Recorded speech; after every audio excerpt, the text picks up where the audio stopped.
Bonjour, c'est Joy Astro Conseil. C'est avec plaisir que je vous retrouve pour aborder la nouvelle lune du 13 novembre 2023 qui aura lieu dans le signe des Scorpions à 10h27, heure de Paris. Les aspects tendus de la nouvelle lune du 13 novembre dans le signe des Scorpions sont la continuité des conflits dans le monde. Alors pourquoi? La nouvelle lune du 13 novembre est caractérisée par la présence proche de la planète Mars, qui produit une triple conjonction dans le signe des Scorpions et aborde une discordance à Uranus en Taureau. Mars, dans l'énergie du Scorpion associée à Pluton, engendre beaucoup de ressentiments enfouis. En parallèle, Mercure en Sagittaire combiné à Saturne accentue cette aigreur mentale et retarde les rapprochements et les réconciliations possibles. La discordance d'Uranus en Taureau à Mars en Scorpion réveille l'énergie souterraine de Mars et provoque une réaction explosive et brutale en libérant cette rancœur intérieure. La dissonance d'Uranus étant actée dans le signe des Taureaux, on peut supposer que seront affectées les possessions de ressources naturelles, les biens matériels ou la structure de la Terre. Par exemple, ça peut être un séisme.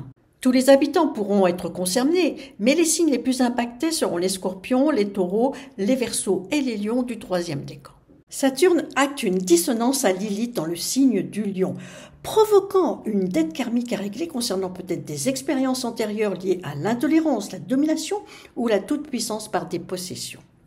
Cette lune noire reliée à Saturne nous invite à évoluer et à utiliser une énergie de puissance, mais avec discernement.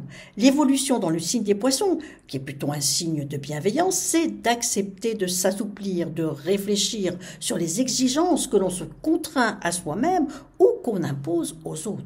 Une lueur d'espoir est tout à fait possible grâce aux énergies harmonieuses de Neptune à la nouvelle lune et à Mars en Scorpion, et aux bienfaits de Vénus en Balance, qui sera à l'unisson de Mars. Mars peut alors perdre de sa force et toute forme d'égo. Un portail de foi et de bienveillance peut alors s'ouvrir et s'élever, qui pourrait libérer les schémas de dépendance et guérir les rancœurs et les blessures du passé. Individuellement, certains pourraient s'orienter vers une activité créative, en laissant s'exprimer son imaginaire ou son intuition.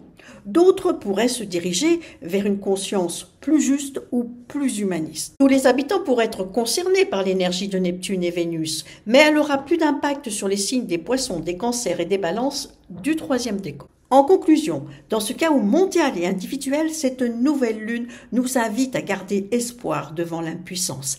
Elle nous interpelle à revenir à une énergie de foi, d'écoute, de partage et de bienveillance. Voilà, c'était Joy. J'ai terminé cette vidéo sur la nouvelle lune du 13 novembre. Si vous avez aimé, n'hésitez pas à liker, à partager et à vous abonner. Vous pouvez me contacter pour avoir des précisions sur cette nouvelle lune ou me consulter via mon site joyastroconseil.com à la rubrique Mes consultations. Je vous dis au revoir et à bientôt pour une prochaine vidéo.